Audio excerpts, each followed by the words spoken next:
en Nada que Perder. 36 minutos pasan de las 8 de la mañana, ya estamos en contacto con José Mujica. Mujica, buen día, gracias por estar en contacto con nosotros. Buenos días, un gusto saludar. Lo mismo. Queríamos arrancar consultándole qué legado piensa que deja Danilo Astori.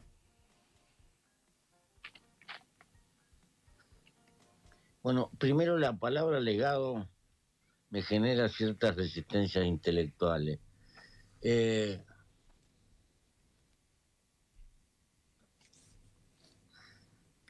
La naturaleza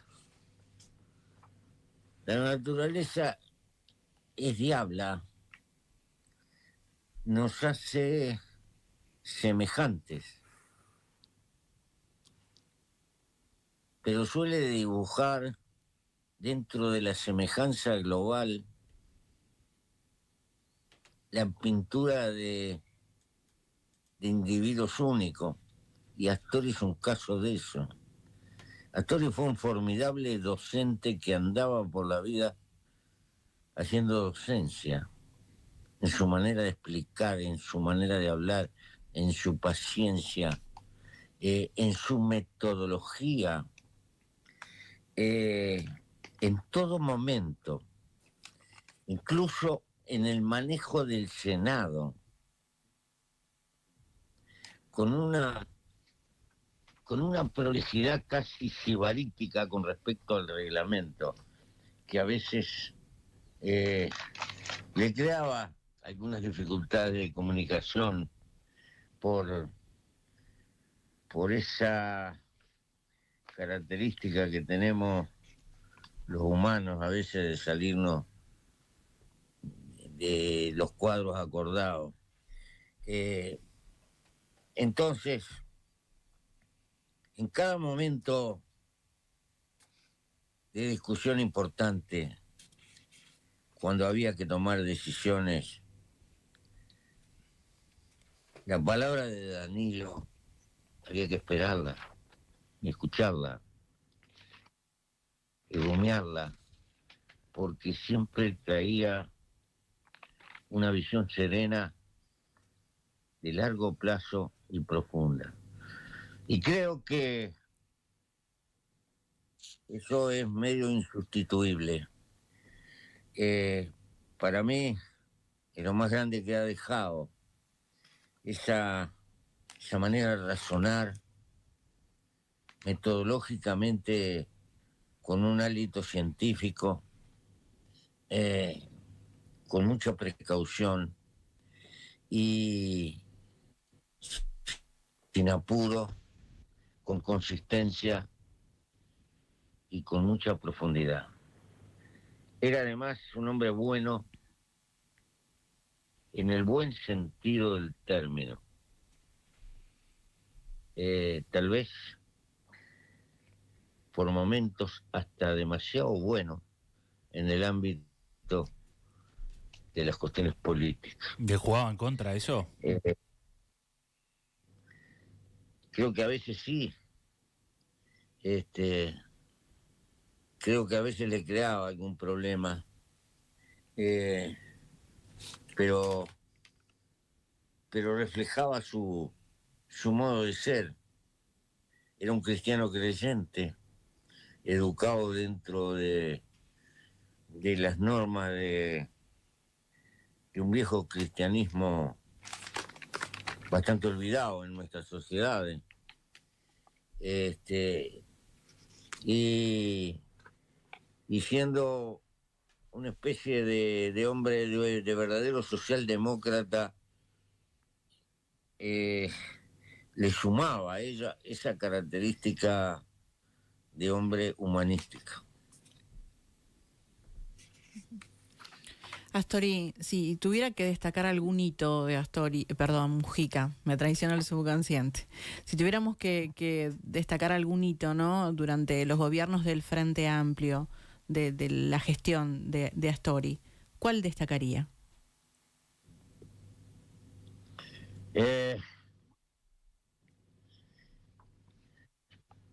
Obviamente que la maneja de los el manejo inteligente de los equilibrios fiscales, el poder sacar al país del atolladero del Fondo Monetario Internacional. Recordemos que en el siglo pasado, cuando el primer gobierno del Partido Nacional en la década del 50, fue cuando entramos de la mano de la firma del contador Ascine en el teatro de dependencia del Fondo Monetario Internacional. Y así permanecimos hasta el 2006, de atranco y atranco histórico, con democracia, sin democracia, con golpe de Estado, con retome de la democracia, siempre dependiendo de los deberes con el Fondo Monetario Internacional. Y le tocó a Danilo tener el gigantesco mérito de liquidar esa deuda con el fondo y empezar otra historia en el Uruguay. No es poca cosa, porque estamos hablando casi de 50 años de una notoria dependencia a los criterios del fondo en el manejo de nuestra economía. Y eso en el fondo es un rescate de soberanía. Mucho tuvo que ver la sabiduría y la templanza en una coyuntura favorable desde el punto de vista de la economía, pero que la supo aprovechar, y un manejo inteligente del endeudamiento externo del país, estirando los plazos, bajando las tasas. Son cosas que aparentemente no pasan en la historia, pero componen respiros en el diario vivir de una nación. Tal vez una de las cosas más notables que tengo que destacar, pero seguramente que hay otras si las buscamos. ¿Cómo se plantaba ahí Astori? ¿Cómo era el rol? El rol de él era, desde el manejo de la economía,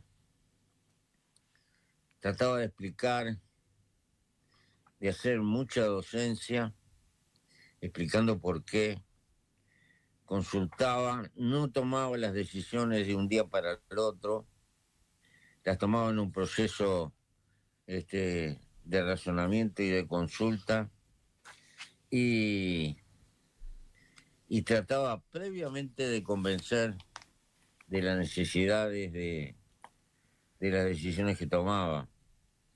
Y creo que mucho le tenemos que reconocer y mucho le tenemos que agradecer.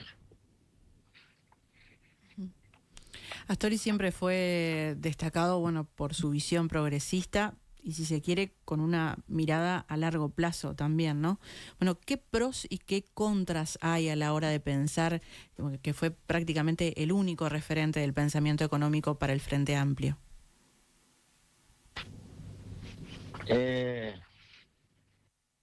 No concuerdo que sea el único referente, que fue incuestionablemente el más importante, y además un hacedor en parte de escuela, representa una época del pensamiento económico, y yo diría de la historia de la docencia y de la Facultad de Economía en este país. Y en realidad es un digno representante de toda esa época. Con este matiz, nunca dejó de practicar economía política. Es decir, se atuvo a la más antigua y firme definición de la economía. Una parte de las ciencias políticas, una parte de la propia política, de carácter esencial.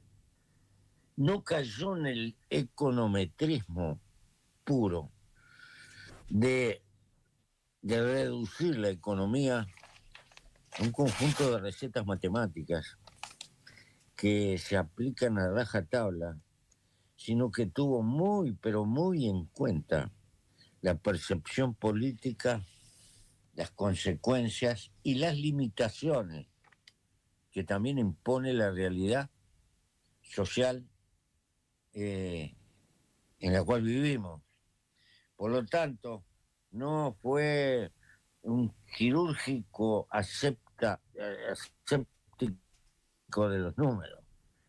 Fue un hombre consustanciado de la importancia que tiene el análisis económico en la marcha de la política, pero en ese vaivén de tener perfectamente en cuenta las necesidades y las posibilidades, porque la realidad impone también límites, y mantener esa cuestión de equilibrio que ha sido una de las características más importantes.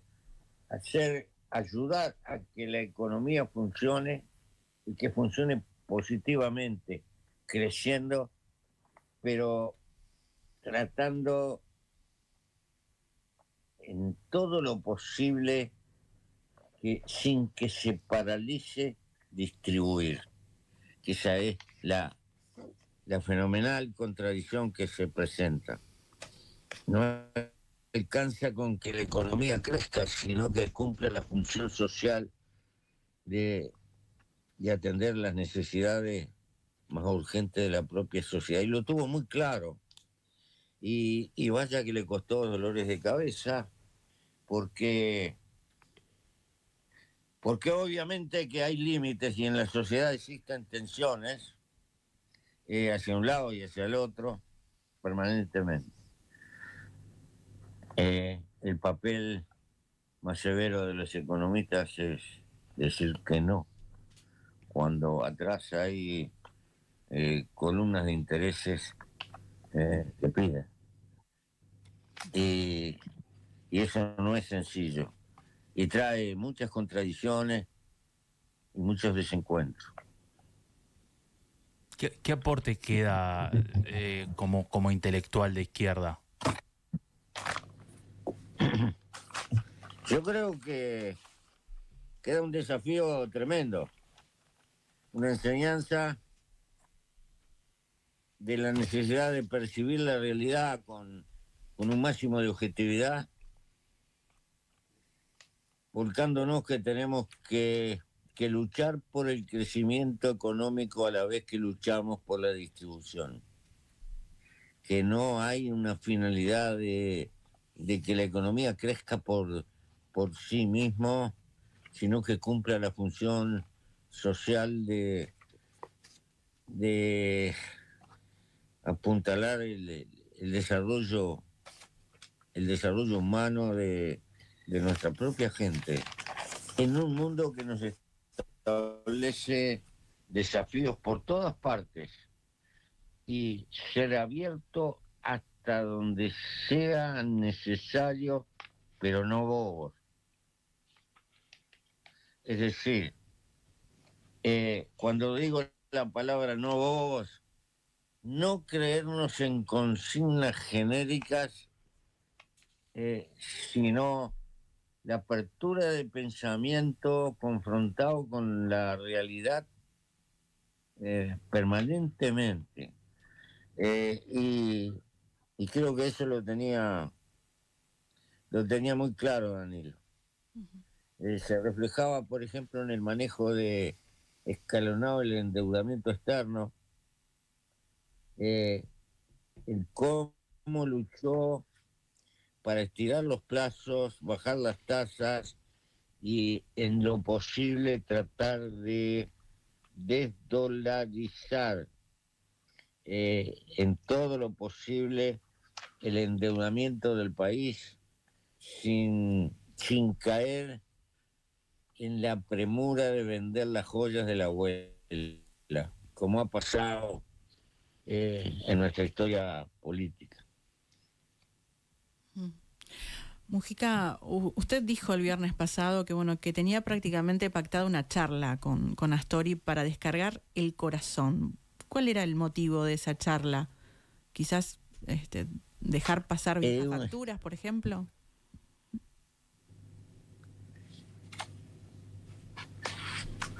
Hay una cuestión de edad. Yo tengo 88 años. Danilo tenía 80 y pico. Estamos, obviamente, al final de nuestra vida activa, y hacía mucho tiempo que no podíamos charlar porque obviamente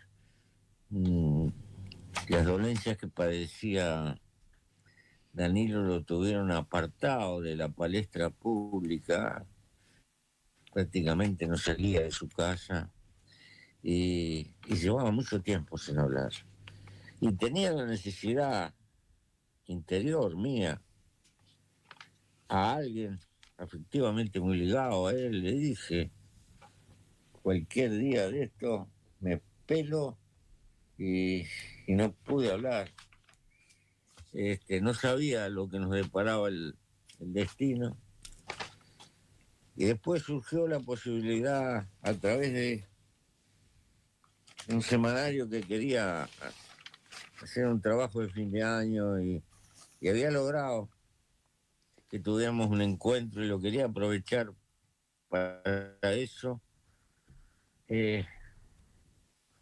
pero no pudo ser, porque el reloj biológico dijo que no.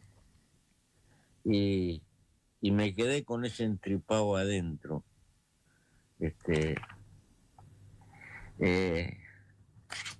Y bueno, así es la cosa. Él creía en el más allá, de buena fe. Yo que como definición casera tengo la respuesta que la vida es el juego de las moléculas. Ojalá que esté equivocado y haya un más allá en el cual simbólicamente, afectivamente le pueda dar un abrazo. Mujica, aprovechamos que lo tenemos en línea y le cambiamos de tema por unos minutos y queremos consultarlo obviamente por la situación política que atraviesa el país, cómo la lee y si considera que es una de las mayores crisis políticas desde la vuelta a la democracia. Sí, es una crisis todavía no resuelta, que inevitablemente va a llevar tiempo supurando, porque va a depender de decisiones e investigaciones engorrosas que naturalmente tiene que llevar la justicia. Y quiero destacar como la herida al prestigio internacional que este fenómeno le ha hecho al país. Porque una cosa es lo que manejamos internamente, que dijo esto, que dijo lo otro, que se olvidaron de esto, que esto. Todas las idas y venidas finas. Pero en el exterior la imagen que quedó, que en el Uruguay cayeron 2 ministros porque le dieron un pasaporte de apuro, de estampida, a un narcotraficante que estaba preso. Y eso llama la atención y establece como un signo de interrogante. Todos nosotros sabemos que la cosa es mucho más compleja, que lleva, pero eso es lo que ha quedado. Y eso le hace mal al Uruguay. Ahí andamos con los otros 2 viejos expresidentes que estamos vivos, que tenemos excelente relación, concordia caballeresca. Pero cualquiera sabe que nos mascamos, pero no nos tragamos, con diferencias muy grandes, pero que nos damos cuenta cada cual por su lado, que el asumir una actitud de presencia y de concordia en ciertos eventos es una imagen que favorece la imagen del Uruguay. Y es a la altura de la vida en la que estamos lo que podemos hacer como colaboración. Y lo debemos de hacer. Ahora bien, eso queda como golpeado, como la contracara. Esto que ha pasado. Porque estamos en un mundo que lo que sobra es información. Y esa información en bruto que sale para afuera, que da la Deutsche Welle, que dio la BBC, que se desparrama por todo el mundo, tiende a crear una imagen subjetiva que el Uruguay no merece, más allá de la cuota de razón o de sin razón que pueda tener. Eso queda ahí latente y creo que nos hace mal y debe ser una alerta para todos. ¿El gobierno asumió lo que estaba pasando? No, el gobierno no asumir, evidentemente. El señor presidente estuvo muy flojo, muy errático en la conferencia de prensa. Y si el gobierno hubiera dicho de entrada, acá cometimos un error de apresuramiento y nos pasó esto inadvertidamente, esto no hubiera... El problema es que después, para ocultar lo primero que pasó, acontecieron una cantidad de fenómenos que en lugar de favorecer han multiplicado el tamaño del error. Y esto se va a prolongar por tiempo porque ahí está el problema judicial que todos sabemos que desgraciadamente lleva mucho tiempo y tiene como ramalazos que se van presentando. No creo que en su conjunto nos haga bien y debemos de sacar experiencia de esto, que no nos debe volver a pasar. Mujica, sabemos que está trabajando mucho con lo que tiene que ver con la integración latinoamericana y bueno, pensando en esto queríamos consultarle sobre la importancia que tienen en este momento las elecciones en nuestro vecino país, las elecciones en Argentina. Es toda una incertidumbre lo que pasa en la Argentina. La Argentina tiene una identidad propia. Hay cosas que son solo de la Argentina y cuyas respuestas son típicamente argentinas. Son hijas de su historia. Sé que están... Acá tiene mucha influencia.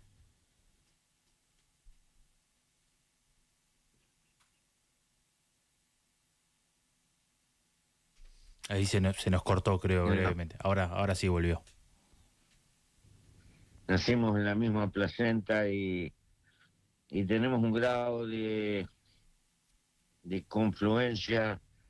Es el primer país al que disparamos cuando la miseria o las dificultades políticas, los orientales, nos vemos empujados.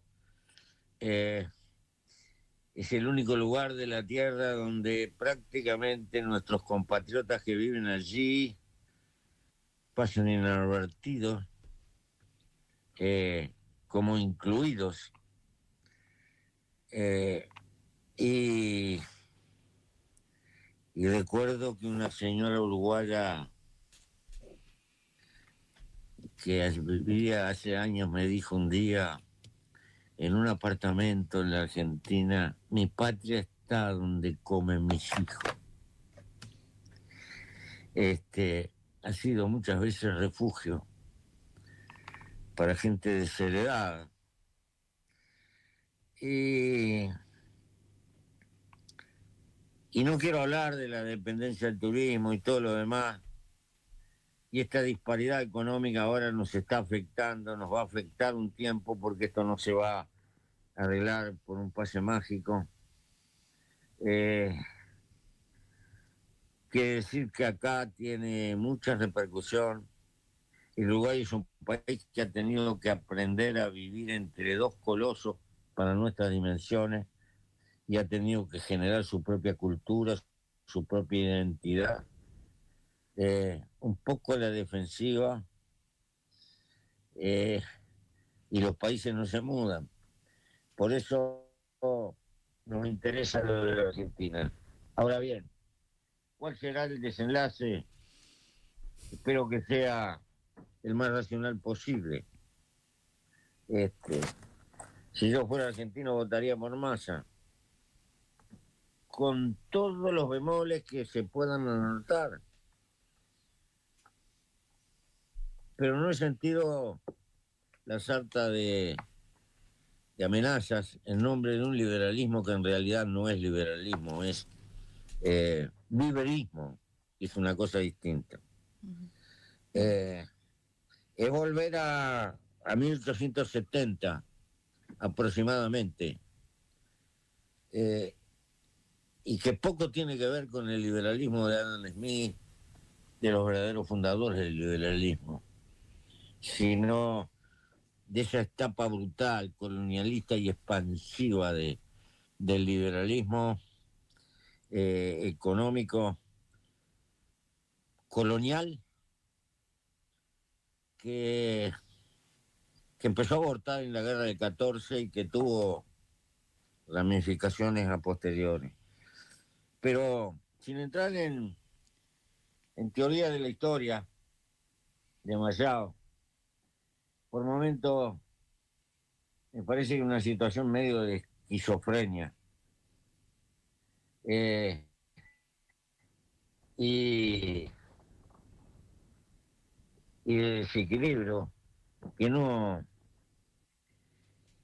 que terminaría casi seguramente, si se cae en una instrumentación, en una etapa confrontativa y durísima de la historia argentina. Porque por tradición la capacidad de movilización argentina es muy fuerte y la resistencia sociocultural que generaría en algunas medidas llevaría a la Argentina a un callejón que significaría la violencia institucional inevitable por parte de un gobierno si se pretende instrumentar alguna de las cosas que se han anunciado. Por la paz de la Argentina, por el equilibrio de la región y entendiendo que deben haber aprendido la lección, porque Massa no es estúpido ni bobo. Que no se pueden seguir arreglando los problemas haciendo andar la maquinita de los billetes. Me doy cuenta que lo tiene absolutamente claro.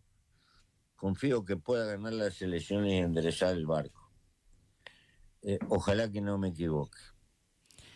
Mujica, como para cerrar, bueno, queríamos hacerle una última... Además, ustedes que por la voz son muy jóvenes,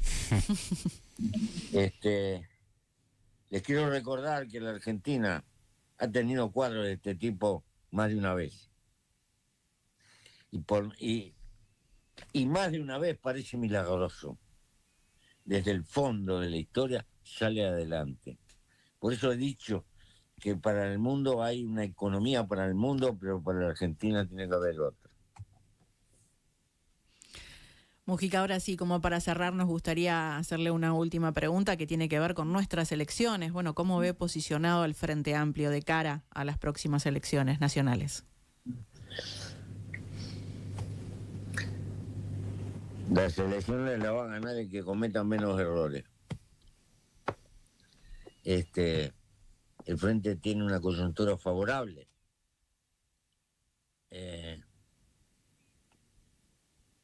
Pero no más que eso.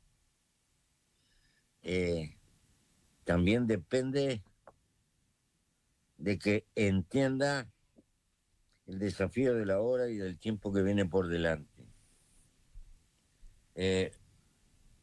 Porque hay que entender lo más difícil. No estamos entrando en una época de cambio. Estamos en un cambio de época y este es un desafío.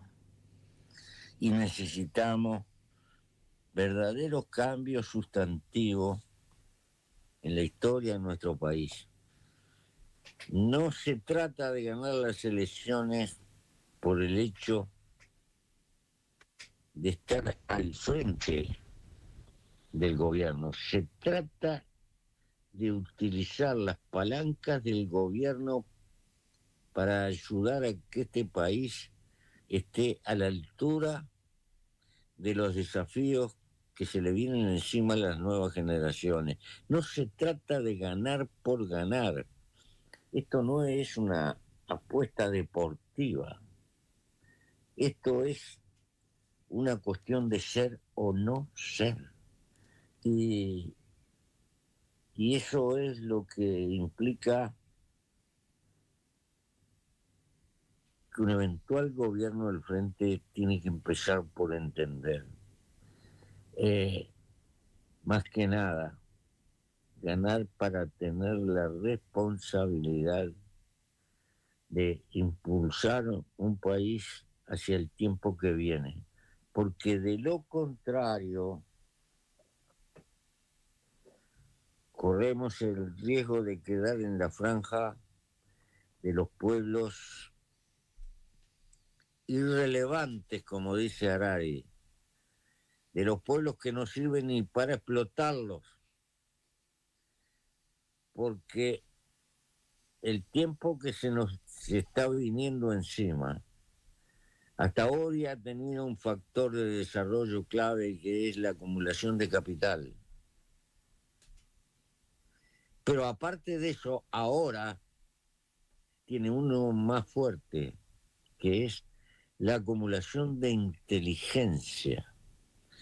Estamos en la etapa de las sociedades de la inteligencia y eso va a implicar meter una fortuna en la cabeza de nuestros descendientes, en la educación, en el apego a las ciencias, a las matemáticas, sin olvidar la sociología, y entender que los trabajadores del futuro no son unos tipos de mameluco y de gorra de vasco, como los de mi niñez, sino que los trabajadores del futuro son a los que entran a la universidad, y que la formación terciaria casi tiene que transformarse en la cosa más corriente para las generaciones que vienen. Y eso implica una multitud de recursos que no tenemos y hay que generarlo. Esos cambios que nos depara la velocidad de la historia es el desafío que tenemos por delante. Y no son un problema mío de un viejo de 88 años. Es un problema de ustedes, Jules.